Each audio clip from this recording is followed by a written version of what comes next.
Television premier में देखी। है जन पातर चाउर है ना, वो हमरे खातिर बनी। है जन थरिया में मोटका चावल धैले बड़े, वो अपने खातिर बनी। ए बुढ़िया, सास हम हई देना।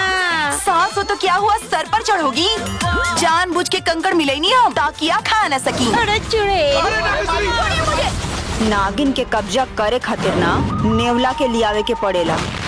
आज हम तोहरा के घर के मालकिन घोषित करत हई। बड़की बहू होके के नाते ई चाबी पर पहला हक हमार है कि हम अपन दुश्मन के झुकावे नहीं ना, सर से उखाड़ के फेंक देवे नी।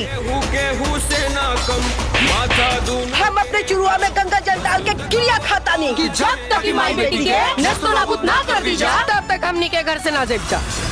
के बड़ा लो हो? हम रमेश तोहार बेटा। अबले हमार शादी नहीं की भाई, बेटा कहाँ से पैदा हो जाए इंसान रे? मरीज के सर पे काफी गहरा चोट लगल बा, जेकरा वजह से उनका दिमाग के पिछला मेमोरी एकदम से मिट गई बा। माई की हालत हो जाए एकर हमके बिल्कुल अंदाजा ना रहल। और जेकरा के तू अपन बहिन खाताड़ू ना, उतार बहिन ना पतो बिया।